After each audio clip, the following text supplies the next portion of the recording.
Good evening, everyone. I do believe we are ready to get started. So I want to first thank each one of you for attending the very first GoTo training session tonight. My name is Justin Hardy, and I am an instructor for digital literacy, and I am joined tonight by Jonathan Grandois, William Goodman, and Jeremiah Moore, who are all professors for digital literacy. So as we're working tonight, if you have any questions for these gentlemen as we're working, you can go ahead and enter those in the chat box. I'm going to be leading tonight's session, so if I don't see your question right away, it doesn't mean I'm ignoring you. Don't think that. It's just that I do have a lot of material to get tonight within this next hour, and if I don't see your question, one of these three gentlemen will, and they will give you an answer.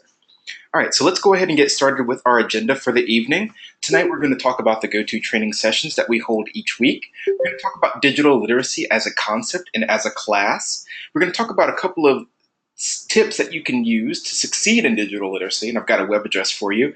And then we're going to move into your week one discussion post, your week one assignment, and the knowledge quiz, all of which are going to be due this coming Sunday in various states. So we want to make sure that you guys have a great first foot forward this first week of LA Film School. So without further ado, let's go ahead and move ahead.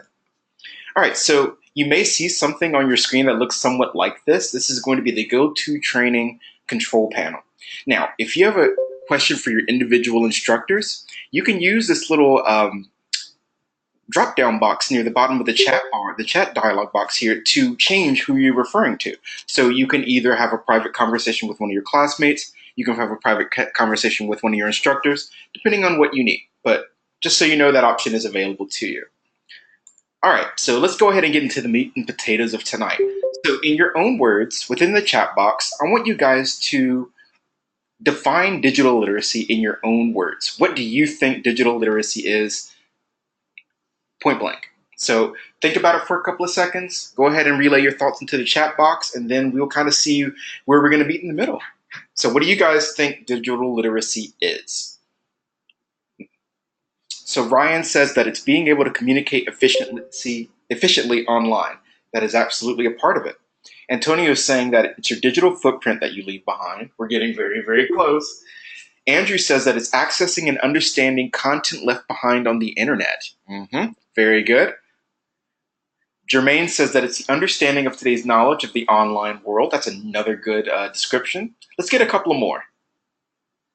Edward says that it's what people can see about you online. Yes, that's also part of it. And Manil is saying that it's communicating online and your digital footprint. So between these answers, you guys are nailing it. So Bernard is saying that it's being able to communicate using technology. All of these little facets that you guys are addressing are part of the greater whole of digital literacy, and you guys are doing great with that.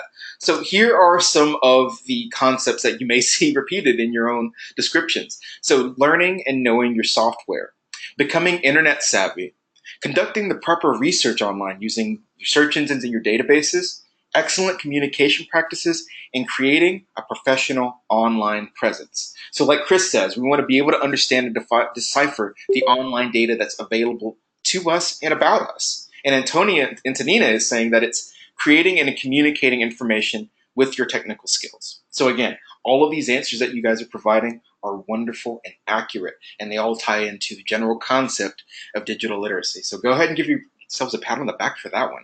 We're getting off to a great start. So what I'm going to move into next, now that we have an understanding of what the overall course is going to be about, is let's go through some housekeeping things just so you are aware of some of the expectations of you during the course. So we want you to check your LA Film School email at least twice a day, because generally we want you to stay proactive with any sort of messages or correspondence that you might get from Los Angeles Film, whether it be your student advisor or your instructor. That's going to be your initial lifeline to contact us and us to you. So make sure that if we do send you an email, you get back to us as soon as possible, because if you send us one, we're going to do the same for you. So keep your messages professional and be proactive. If you need something and you're not sure what to do next, make sure you email your instructor, because that's what we're here for. We're here to ensure your success in the course, so let us know when you need that assistance. So, and that kind of leads into what we're talking about in terms of feedback and constructive criticism when it comes to your discussion posts and when it comes to the weekly assignments that you guys are going to be taking care of. Hey Sam, it's good to see you. So instructor comments and feedback on your discussions and assignments are to help you succeed in the course We want you to understand that we are not here to fail you. We do want to see you succeed. We're going to put our best effort forward to make sure that you succeed, so we ask that you do the same. Meet us in the middle. Be sure to contact support for any technical issues you might have, and if you check the How to Get Support activity under Getting Started, you can find that information. And I'm going to go ahead and show that off to you guys right now. This is the September class page, so you should be familiar with this. Now, if you need class resources, that's going to be right here. We're going to go over that shortly. But How to Get Support, it's going to be right here under the Getting Started tab. Let's go ahead and preview that to see what it looks like. And this is what you're going to see. You're going to get a PDF download, and this has all of the information that you might need when it comes to contacting your student advisors, making sure that online support can help you with whatever it is you're worried about, or if you need to call someone and speak to someone on the phone to get that live interaction, we've got phone numbers for you and a number of dates that you can call in. So this should answer 99% of the technical issues that you might have. But generally, you're not going to run into anything that this PDF can't fix. So Antonio is asking, how does it take them to contact you back? How long does it take them? Within 24 hours, more than likely they'll get back to you sooner than that, Antonio. Again, that's going to be How to Get Support. So if you have any technical questions, if you've got questions about your coursework or where you are in the program, make sure that you consult this document, and it should answer most of your questions. And if you still have questions, contact your student advisor, contact your instructor, and we'll work with you to make sure that everything's running smoothly. Okay, so let's go ahead and move back to our presentation here. Also, as you're working through the course from week to week, make sure that you read all the instruction PDFs and rubrics. So all initial discussion posts are going to be due Wednesday, and your responses are going to be due Sunday of each week. So we want you to visit the discussion boards each day and keep your posts and responses constructive. Now, the reason we have you visit the discussion board each day is because some of your classmates might be mothers, they might be fathers, they might be hard workers. They might not be able to sit down at a computer every single night, so they've got to find that time somewhere in their week. So by visiting the board every day, you can see if someone has posted something new, and perhaps you can create a dialogue and start networking with that individual, because you never know where that might lead. So do take advantage of the discussion boards. Do take advantage of the ability to create a dialogue with your class over these topics, because it can only help you understand the concepts better, and you never know who you might meet. And as you're working, if you have any questions about the expectations of your instructors, or what we're looking for specifically, make sure that you consult the rubric in both your discussion and your assignment documents just to see exactly what we're expecting for you to deliver. And you want to make sure everything falls in this exceptional column here. Think of this as a list of all the things you need to fall in this exceptional column right here. If you've got all of these things here in each category, you're going to be right as rain. But if you don't feel like you're in those categories, make sure that you use this as your reference point so that you can kind of guide yourself. And if that's not enough, again, we're here to see you succeed. So contact your instructor, let them know that you have specific questions, and we will be more than happy to address those and make sure that you're on the right track. All right, so a couple of things on how to succeed in the digital literacy course here at Los Angeles Film. So we want you to start, or we want you to think about starting your assignments and your research early for each of your assignments and your discussions. And you can look at the FAQs under the Class Resources tab for any extra information, and don't be afraid to ask questions as you're working. Now, one thing I wanted to do as an aside, there are probably a few of you that have never compressed a folder or a document before, or maybe have never taken a screenshot. We've got information available to you so that you do have the opportunity to use those tools in your assignments. So if you're not sure on how those work, you can go to the Class Resources tab. Kind of went fast there. So it's going to be third from the top. Click this bad boy right here, and it's going to give you information on how to screenshot with a Mac, screenshot with a PC, compress a file with a Mac, compress a file with a PC, and we've got a couple of tutorials here so that you can understand how to use the learning management system, which is essentially what you see here, your monthly and weekly classes and assignments. So again, the Getting Started and Class Resources tab are under right here, and this is going to assist you in 99% of your initial concerns. All right, so here's our late policy. So late assignments may be submitted up to 3 days late unless there's some sort of extenuating emergency. Keep in mind that each day late is 10% off the maximum score possible. So since every assignment, every discussion post is due Sunday, if you turn in your work on Monday, Tuesday, or Wednesday, that's 10, 20, 30 points that you may be missing out on because you got it in late. Now, this is going to really hinge on you contacting your instructor and keeping us in the loop, because the more information we have, the more we can work with you and making sure that you can get your work in on time. Now, we would love you to keep a positive attitude and an open mind during your time in digital literacy, because you guys are going to be learning a lot of new concepts for some of you. Some of this might be review, but we do want to you to approach everything with an open mind, because you never know what might help you and what might stick. So again, have fun with the course.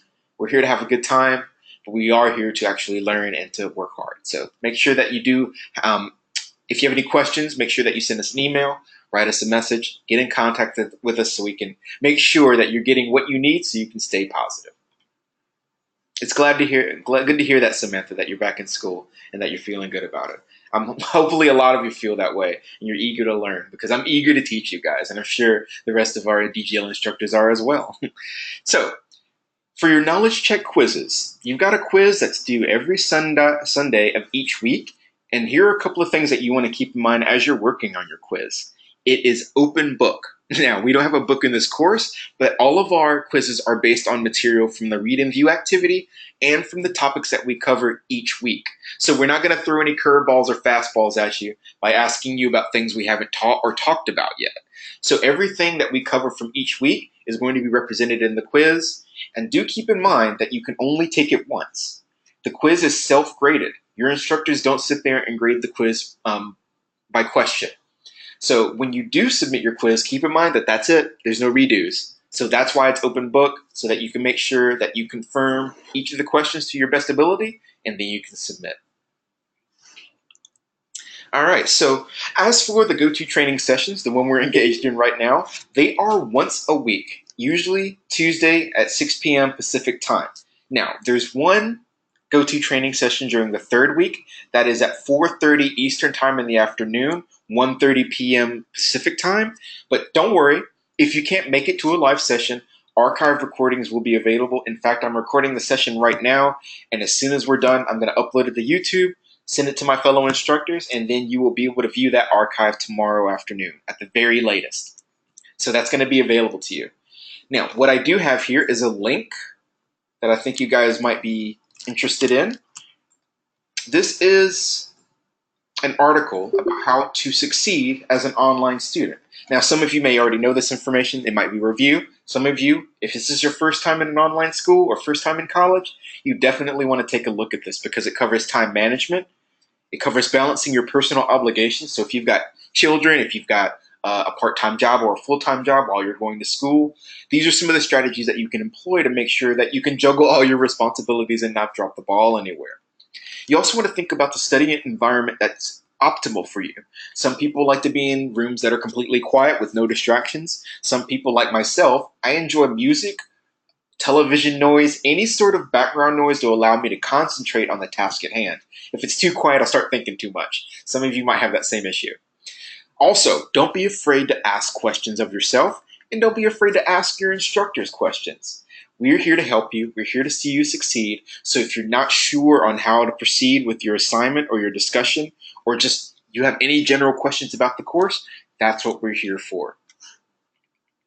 And also, this final is, you get what you give. So if you put a lot into your effort here at LA Film School in the digital literacy course, you're going to see that effort rewarded time and time again. So it really is about what you put into it, because what you get out is going to be commensurate to what you put in. So again, keep that in mind. And I hope you guys bookmark this link, because it is an excellent priming resource.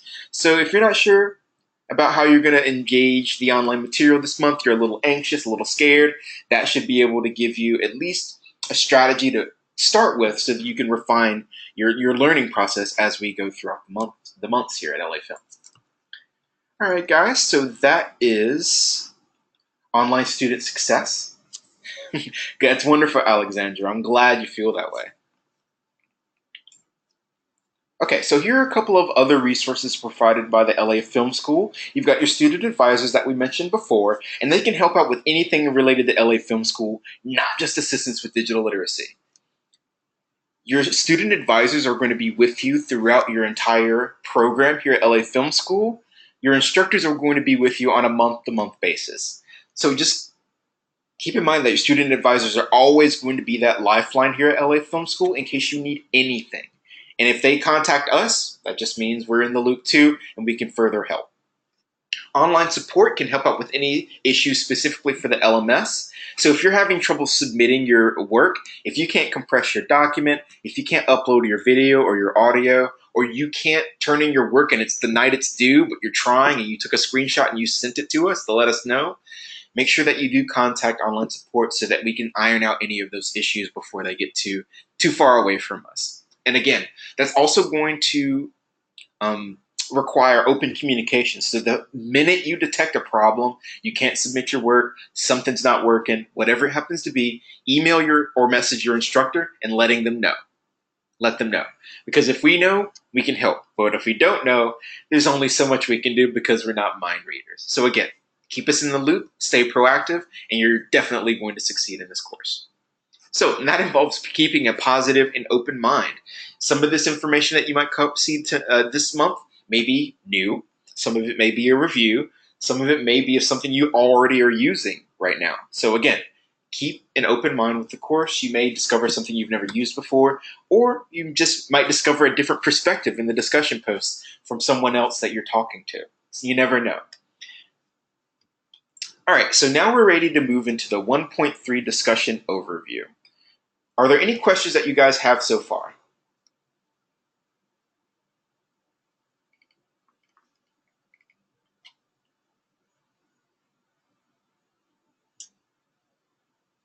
Okay, Ryan, your student advisors are going to be available. So if we go back to the Get Support tab, How to Get Support tab, and we hit Preview, and we go to our PDF here at the bottom, these are your student advisors right here. You've got Robert Lopez, Nicholas Vetrona, and Natasha Henry, and they're all alphabetically based. So if you're A through F or O through R, you're Robert, G through N is Nicholas, and S through Z is Natasha. So again, all this information is right here, including their email addresses and phone numbers. All right, so let's move now into the discussion post that you guys are going to be working on this week. All right, let's go ahead and open up that PDF so we can all see it.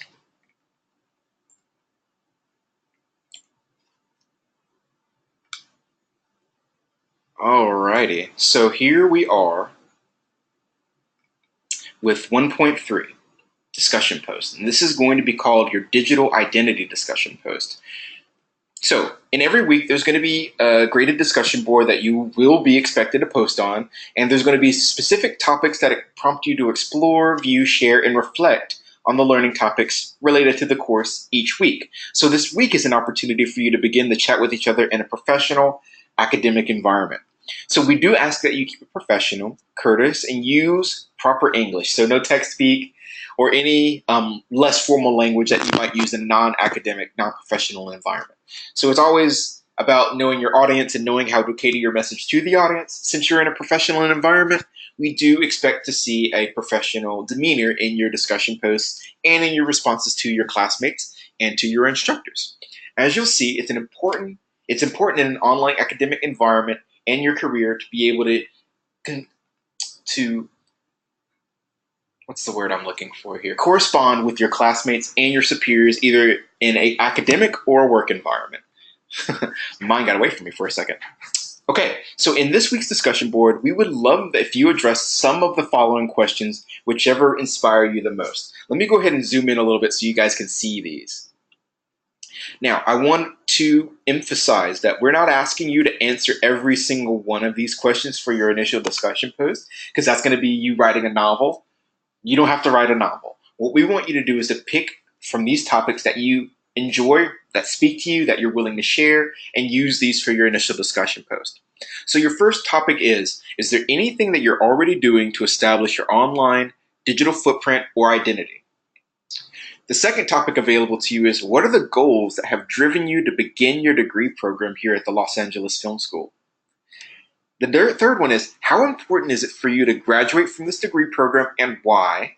Your fourth one is, how will you stay motivated during the weeks that you're very busy, have heavy work or family demands, or just don't feel too well? And Francis is asking, can we pick more than one topic? You absolutely can, Francis. Pick as many of these as you want, but we don't want you to believe or think that you have to pick all of them. Pick the ones that speak to you the most, whether it's 1, 2, 3, or all of them, whatever you feel best with. Okay, so our fifth one is, do you already have any industry experience? And if so, we'd love if you told us about some of your experiences, some of your trials and tribulations, what went well, what didn't. Those are always really interesting to hear about. The next one is, how do you learn best? And what are your greatest challenges with learning, if any? And what strategies do you plan to utilize to help you overcome challenges in your academic career here at LA Film School? Do you take notes? Do you have a calendar? Do you have a PDA? Do you use your phone? What kind of strategies do you employ? Your next topic is, what do you think will be the hardest part of completing your degree, and how do you plan on overcoming these challenges, and what is your plan, and why is it important that you have that plan? That's a really deep one, so I expect to see a couple from that one. That's a really fun question. And the last one available to you is, what are some things that you would like to know about your classmates? Now, I know we're all relative strangers here, but we do all bring something to the table. So it's important to learn about your classmates because you never know which of them might be a really good networking opportunity for you. So again, that's a good topic to start with. It's a great icebreaker. And again, you don't have to address all of these. Pick the ones that you enjoy. And we really hope you have a good time with this initial discussion post and the conversations you might have with your fellow classmates. Okay, so Samantha is asking, are we answering each question per post, or should we answer as many in one post? That's a wonderful question, Samantha. You're going to answer as many of these topics as you'd like in one post, and then you're going to respond to one of your classmates in another post. So the maximum, or minimum rather, number of posts that you need to make on a weekly basis for your discussion is 2. Your initial post with answers to all the topics available that you choose to answer for this particular week, and your response post to another classmate that's a couple of sentences long. You want it to be substantial so you can start a conversation. All right, so your initial post is going to be due Wednesday night at 11:59 p.m. Pacific time. And your second post is going to be due Sunday night. Okay, so your first post is going to be due Wednesday. And Jesse is asking, can we make more than one post? You certainly can as a response post. You generally want to make one initial post answering the topics here. And then for response posts to your classmates, you can respond to as many people as you want to. All of them, one of them, 2 of them, 3 of them. That's entirely up to you. So, but in your second post, you want to comment and discuss other people's initial posts in a discussion style, and you may post more than 2 times if you wish. Now, for your response posts, we want you guys to go beyond just saying, I agree with your point, that's really important for us to do. Ask questions. Add your personal experiences. Make your responses substantial, and that way you're going to give your classmate who gave the initial discussion post something to think about, and that's a conversation starter, and that's a networking opportunity. Think of this as a networking opportunity for yourselves and as a way to kind of get to know the people around you a little bit better, because some of them are going to be following you throughout your degree program. So some of these people are eventually going to become familiar faces. Also, as you're working on your discussion post, make sure that you take a look at what we're expecting for you to deliver in this exceptional column here. And I'm just going to go over the first one, which is thoroughness and quality. So it says here that the topic is understood in depth and convincingly addressed.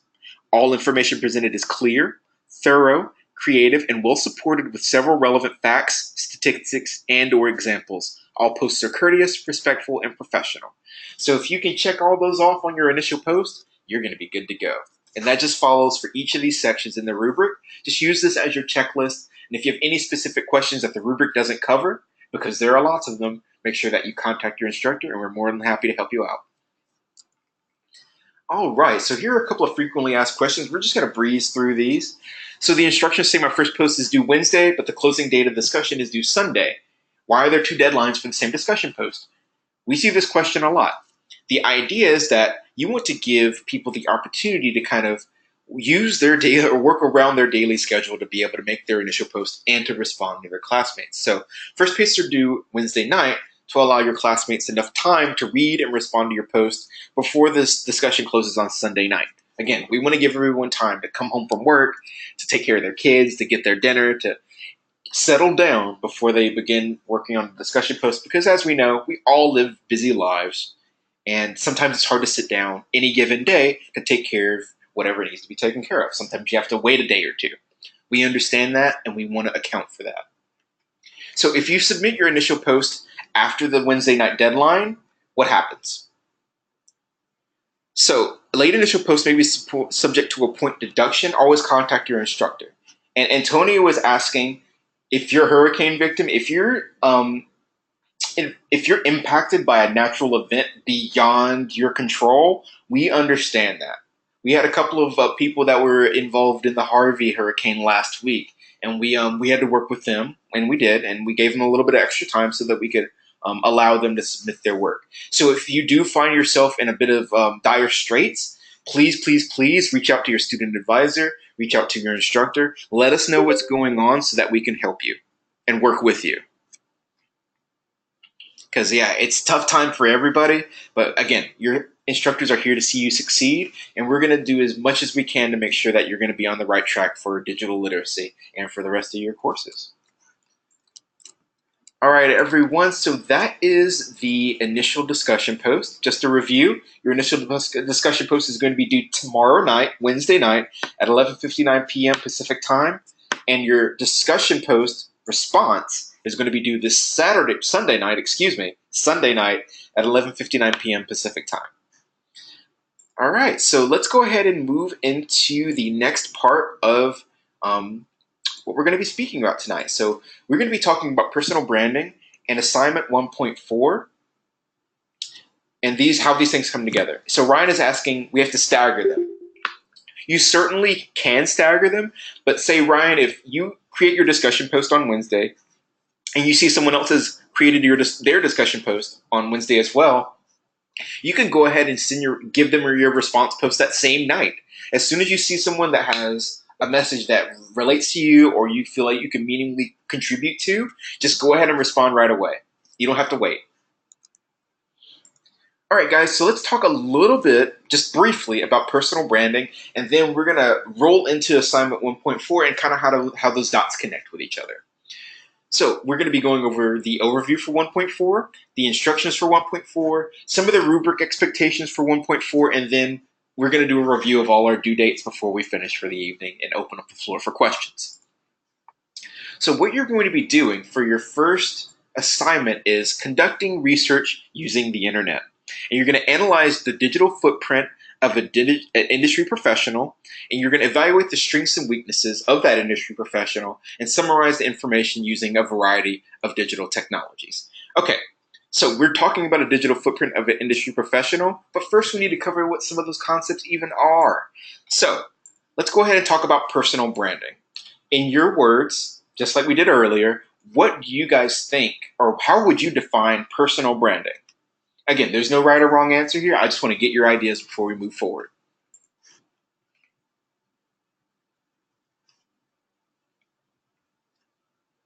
Jasmine is asking, will the video be available after this is over? Yes, it will.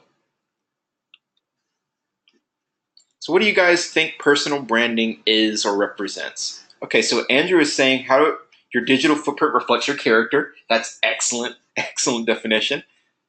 Your personality and skills. Chris is saying it's your creative style. Josh is saying that it's when you communicate what you are all about as a professional in the industry. Neil is saying how it's you promote yourself. Ryan is saying that it's someone who would look you up on social media, will perceive you to be. For example, if you have a lot of pictures of partying, people will assume you are a partier. That is excellent, excellent. Lauren really nailed it. It's the way you represent yourself to the world, your personal artistry. It's how you imagine and create yourself for the online world. And for Alexandra, its personal branding represents a cohesive presentation of the actuality of the self through digital and analog. You guys are killing me with these academic definitions. You're wonderful. These are all wonderful. And Samantha is saying that establishes who you are as an individual to the world. It's about your passions, says Jesse. You guys are nailing it. I love this. I love it. I love it. I love it. So again, you're going to see some familiar refrains here in these descriptions. It's how you would be described professionally and personally. Your personal brand, by definition, is the process by which we market ourselves to others. So think about how you want to portray yourself professionally in person and translate that to the internet. And a ton of you have said pretty much all of these same sentiments in your own words. Again, pat yourselves on the back. You guys have a great understanding of what we're looking for. I'm so pleased. So as a brand, as a personal brand, we can use the exact same strategies that make celebrities or corporate brands appeal to various audiences. So think about Nike. Nike as a company is not selling you shoes. They're selling you athleticism. They're selling you power, speed, performance, perfection. None of those adjectives have anything to do with shoes. Keep that in mind when you're working on your professional branding. It's not about just you literally, Justin Hardy, like me. It's about, what do I represent? What do I create? What's my value system? What will I endorse or not endorse? Keep those things in mind as you're working on your personal brand. And think about brands that are so far from each other, but they represent the same thing. Ferraris are cars, Hondas are cars, but both of those are not for the same type of consumer. The type of person that would buy a Honda Civic is not the type of person that would buy a Ferrari Spider, right? Those are very different types of cars for different audiences. So the brands accordingly target specific types of audiences. So if you're a Ferrari buyer, you're going to be one of those types that have maybe lots of money, you're in finances, you're a businessman. So they're going to cater towards you using those sorts of things that might appeal to someone who's in finance or business or whatever it happens to be. But if you're looking to buy a Honda Civic, you're going to see something a little bit different in terms of the advertising. This is for the everyman. This is for your mom, your dad. This is for your high school graduate for their very first car. Whatever it happens to be. It's a little bit more practical than buying a Ferrari. So again, the target audience, like Jasmine is saying, is going to be different between these two brands, and you want to make sure that your personal brand targets your specific audience. And like Ryan says, if you post something on the internet, there's no indication that it's going to go away ever. For all intents and purposes, it is permanent. And if you're not there to give context to what people see about you online, they're going to take their first impression and run with it because they don't have anything else to work on. So that was an excellent point, Ryan. Very good point. So let's go over a couple of myths about personal branding. Myth one, that personal branding is about image management. Keep in mind that your image is your outside, your external appearances. So how you dress, how you walk, how you talk. Your personal brand, on the other hand, is your inside, your internal attitude, and your internal values. What makes you conduct yourself the way you do from day to day? That's going to be a prime component of your personal brand. You want to market yourself by being honest about who you are and what you can do. Myth number two is that personal branding is about getting a job. Now, we all want to be gainfully employed, right? But personal branding isn't just about where you want to work and getting the job. That's important. It's also a balance between your professional goals and your personal values. I mentioned this earlier. What kind of brands or products would you endorse? And what kind of brands or products would you not endorse, no matter how much money they gave you? If your personal values are true to you, there are going to be a couple of things where no matter how much money they threw at you, you're going to say no.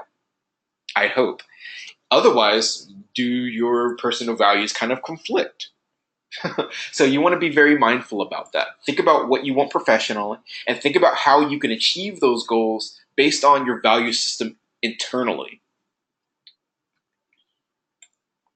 So that's going to involve a couple of things that you want to keep in mind. The first one is authenticity. So it's extremely important that you define your brand before someone else does it for you. As human beings, we do have a tendency to put people in boxes. Sometimes it's accurate, sometimes it's not. More often that it's not than anything else. But we do it, and you got to keep that in mind. So build your own box so that people see it and don't put you in one that maybe you don't agree with. And that's going to involve transparency. So it's better to be straightforward and honest with your abilities and your brand. I'm still a student. I'm still learning. Here's my portfolio. Hire me if you want to. So it's important that you don't misrepresent yourself or your experience level or what you can do, because that will come back to get you. You want to be very mindful and honest about what you're capable of. And that's going to involve also, and this is the most important point, in today's social media age, if you aren't known, you don't exist. If you don't have a Twitter, no one on Twitter is going to be able to find you. If you don't have a Facebook page or a fan page, no one's going to be able to find you. Word of mouth is only so good. Like the internet is a resource for you guys to be able to market and promote yourself to an audience that you don't know exists yet. They're just waiting for you to show up. But if you don't put that first initial step forward, then no one's going to be able to know who you are. For example, let me just move off to the side here.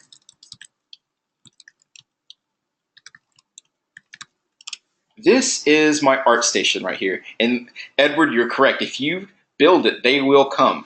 So this is my personal art page that I have on artstation.com.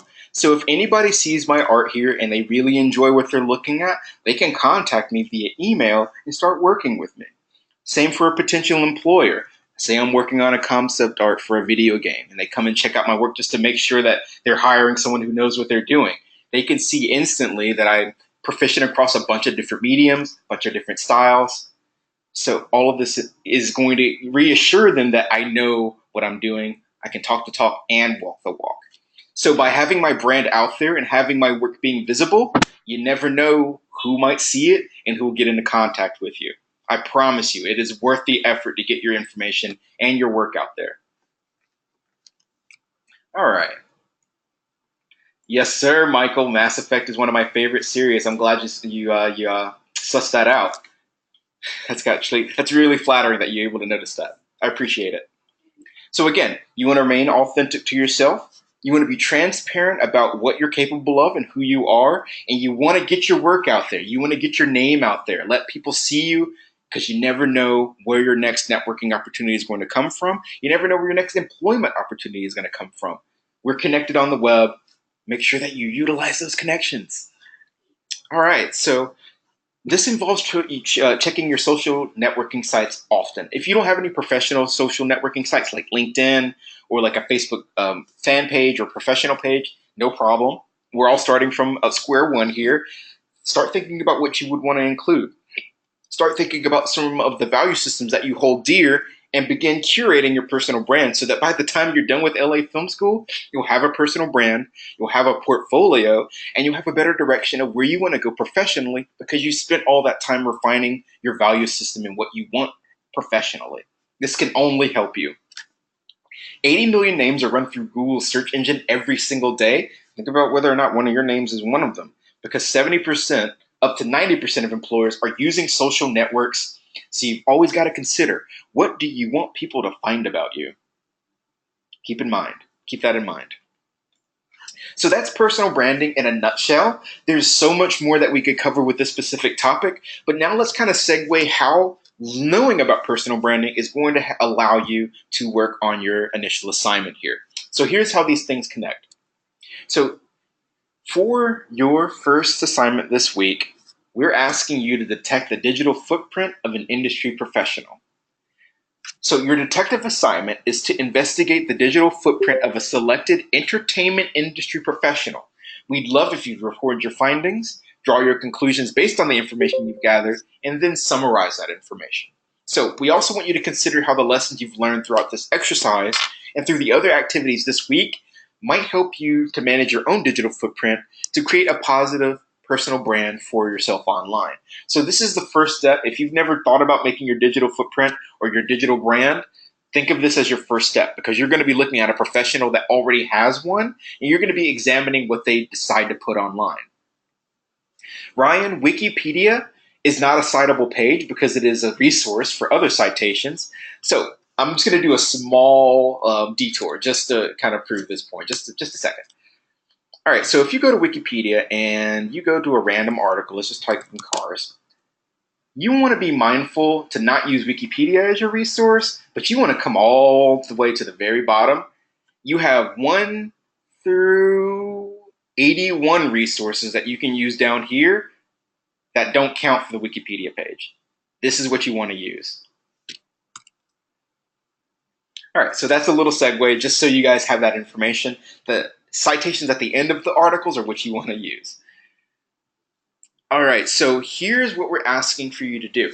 So a digital footprint or digital dossier is a data trail of information about an individual. So if you've ever done anything on the internet, you've got a digital footprint. So your detective assignment is to investigate the digital footprint of a selected entertainment industry professional. We want you to report your findings and draw conclusions based on the information you've gathered. So in terms of determining an industry professional, you want to think of someone that's involved in production or the business side or the financial side. You don't want to use the digital footprint of someone who's famous just for being famous. Moniel, you are choosing the person. You absolutely are. But keep in mind that they have to be a business professional in your chosen industry or in the entertainment industry in general.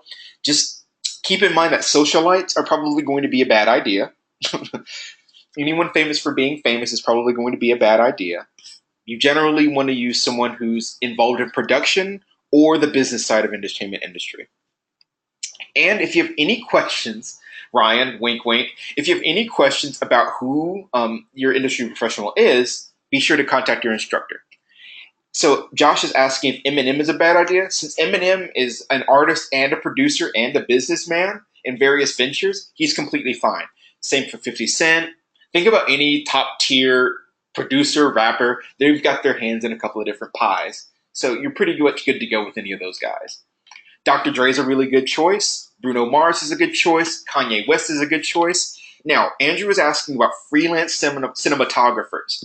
Keep in mind that some of these industry professionals are going to be mad scientists of their craft, and they probably don't use social media at all or very little. What we recommend is that you have backup. So your first choice, say, is Eminem, but for whatever reason you can't find enough information about Eminem's digital footprint, make sure you've got a backup like Dr. Dre or Snoop Dogg or whoever it happens to be. Make sure that you've got a couple of different industry professionals to choose from just in case. Josh is asking, is our research strictly to be kept online or maybe use an autobiography? If you're going to be using an autobiography, make sure that you do cite it properly so that we can see where you got your information. But generally, your sources can come from the web and you'll be good to go with that. Again, you want to contact your individual instructor just to make sure that we know what's up. Antonina is asking, what if the artist has passed? If they were popular enough to have a digital footprint online, like a Twitter or a Facebook page, or articles written about them, or YouTube videos about them, that should be enough. And as for the format, Jasmine is asking, what format does this have to be in? We will be covering that very shortly. And Francis is asking about comedians. If those comedians are involved in the business side of the entertainment industry, yes. Rick Ross is a good choice, absolutely. Generally, these entertainment professionals are diversified, so they're going to be generally involved in business. So generally, your requests here, Seth Rogen, Timbaland, are all good. So Moniel is asking, are we citing everything? Yes. And here's what we need for your citations. Just the URL. So if your source is, for example, don't use this. If your source is Google, all we need is the link to Google. We don't need APA or MLA citations. Okay, so let's go ahead and get back through here. We're running out of time. So again, we want you to draw conclusions based on your report, or your investigation rather, and we do finally want you to consider how the lessons you've learned through this exercise, so based on what you do find out about your industry professional, how can these things help you manage your own digital footprint to create a positive brand for yourself online? All right, so what we want you to do is to select the entertainment industry professional in your chosen field who you are interested in learning more about, or someone whose career success you would like to emulate. So think about business professionals in the film, television, music, gaming, or under industry. And again, avoid selecting a celebrity who is primarily famous as a star rather than as a business person. So there are actors who are also producers, who are also directors, and so on. So if someone wears more than one hat, they're good to go. But if they're just an actor and they don't do anything else, or they're just a singer and they don't do anything else, those are probably industry professionals that you want to move away from. All right, so here's how we want you to conduct this search.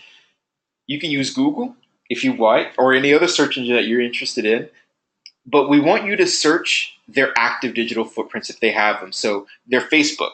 If they've got a LinkedIn, you can access. If they've got a Twitter, an Instagram, a Tumblr, whatever it is that they got. If it's got a Pinterest, you can use that too.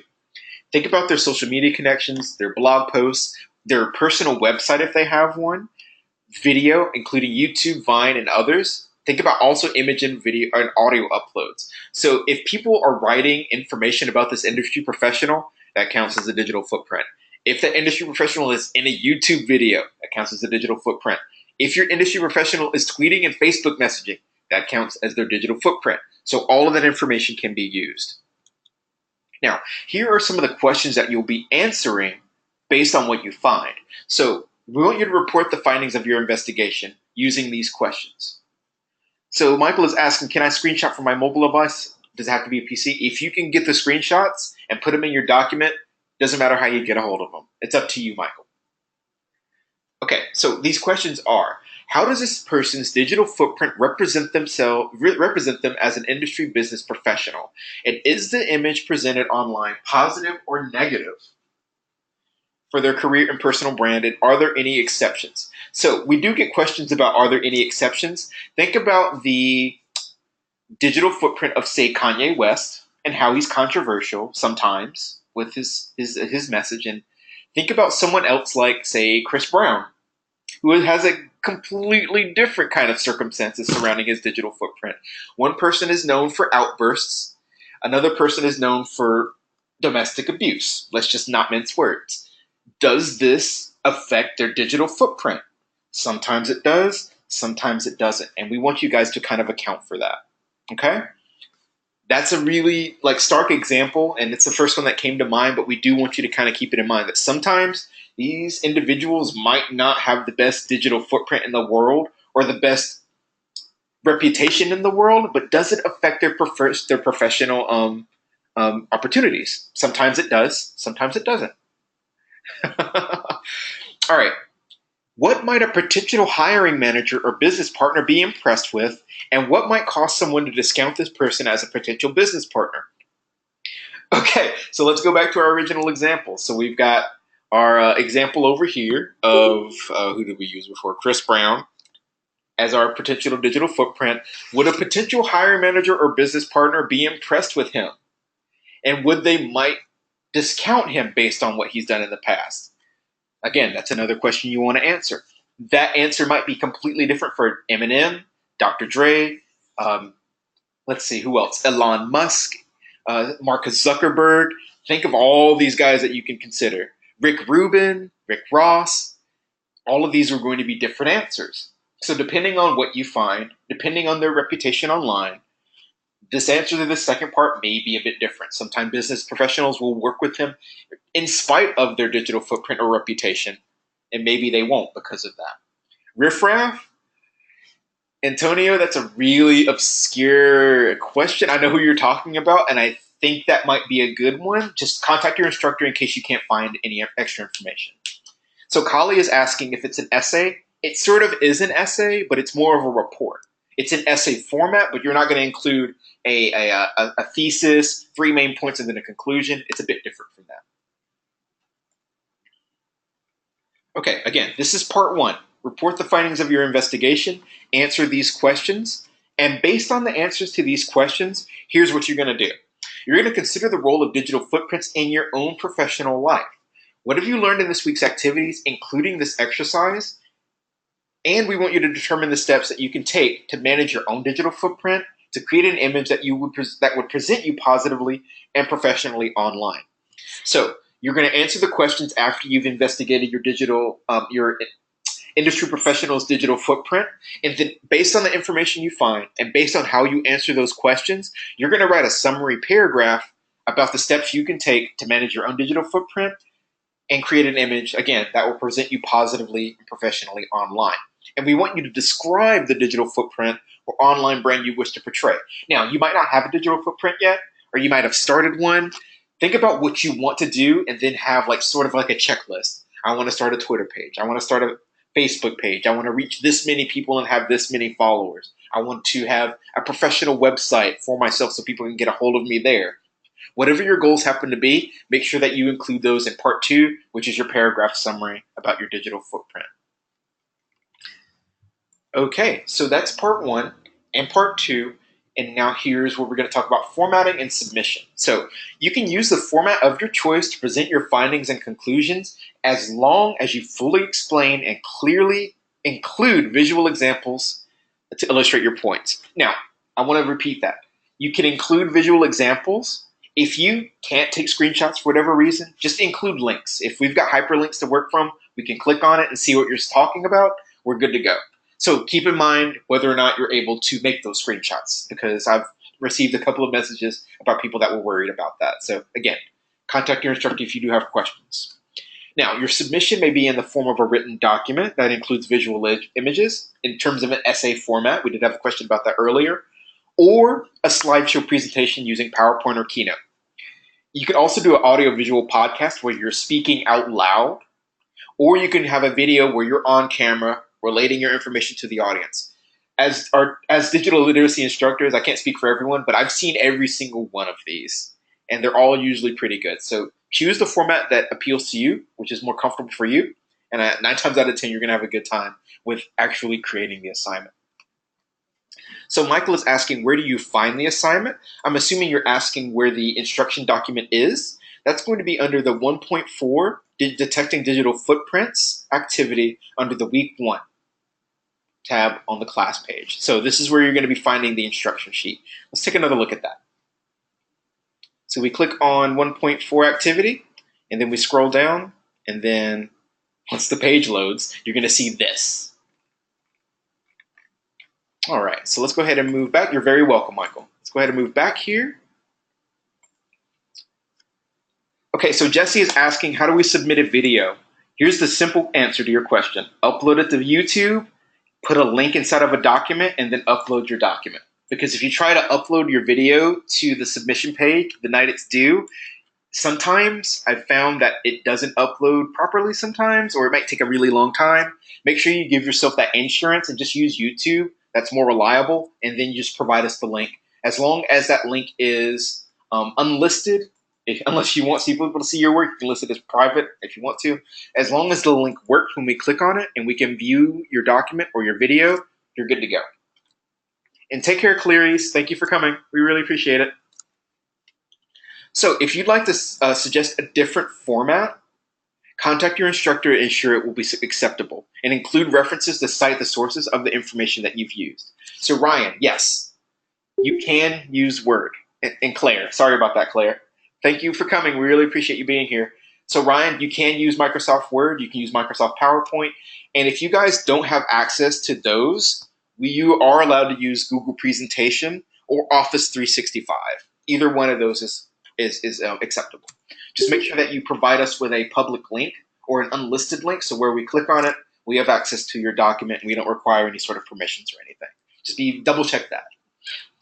We also want you to include your name and your student number when you submit your work, and compress and upload your file or an accessible non-private link to the LMS. And we want you to label your file last name, first name, and assignment name. So let's go ahead and go over that. So what we want to do, so this is our document. First name here, last name. Student number is going, for me, it's going to be 0000000.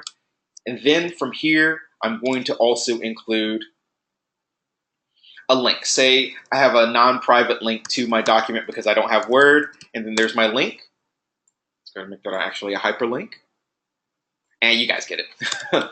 But this is essentially what you're going to be delivering if you just have a public link that you're just going to be sharing with us. Ideally, and otherwise, we're going to see like a paragraph of information in here with links and screenshots. And Monil, yes, this will be in the instructions. All this is in the instructions. Okay, so Andre is asking, how do we make the private but visible for the class? Andre, all you've got to do is make sure that when you submit your link, make sure that it is shareable. So what you can do is you can right click on the link within, I think, Google Presentation, and it allows you to share this link with anyone. And then you can use that link, copy and paste it, and put it in a document. And again, Andre, if you have questions about that, and if it's not working, make sure you contact your individual instructor, and we'll meet in the middle. And of course, this is only between you and your instructor. You don't have to worry about your classmates seeing your work because it's graded and it's for you. And Josh, yes, you will be compressing all of your assignments. whether it's just the file itself or a folder. Okay, so here's the rubric for assignment 1.4. Again, just like the discussion post, you want to make sure that all of your content falls in this exceptional column, and we do have a list for you for each section of what we're looking for. So this is what we use when we provide you feedback at the end of each week. So this is what you should use when it comes to determining, okay, I need to work on this, or I think I'm okay here so I can focus more on this, whatever it happens to be. And again, if you have very specific questions that the rubric doesn't cover and that the instructions don't cover, make sure that you reach out to your instructor because we're here to assist you. All right, so that wraps everything up with a nice tidy bow. Here are just a couple of reminders before we set you loose for the evening. The initial discussion post is due Wednesday night at 11:59 p.m. Pacific time. Your response post is due this coming Sunday at 11:59 Pacific time. Your assignment 1.4 is also due this Sunday at the same time, and that also falls on your knowledge quiz, also Sunday night at 11:59 Pacific time. Moniel, yes, that's tomorrow for your initial discussion post. And Antonio, yes, right click, scroll down, and then you should be able to compress your file with one of those options in there. Okay, guys, keep in mind that all of this stuff is due on Sunday night, so give yourself time to work on this at your own pace. You don't want to rush at the very end of the week and panic and get all the stuff in at the same time because that's not going to give you enough time to digest the material and to present your best work. So give yourself your time throughout the week, and we'll see you at the end of it. Thank you so much for being here. We really appreciate your time. Mr. Grandois, one of our digital literacy instructors, is going to be leading the session next week, so you'll get to hear his wonderful voice. Until then, thank you so much for being here, and I'd like to open the floor to any questions that you might have. And if you don't have any questions, take care, and I will see you next time. Yes, Francis, one of these will be every single week. But the third week will be at an earlier time, and we will let you know. Justin, in terms of restarting the session, there will be an archive video available by tomorrow in your specific section. So don't worry about missing anything. All of this is going to be available in case you want to go over it again. You're very welcome, Andre. Thank you guys for being here tonight. I really appreciate your time. And again, Chris, you're very, very welcome.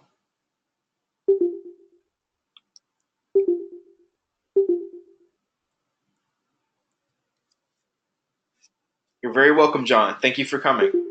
Thank you, Jesse.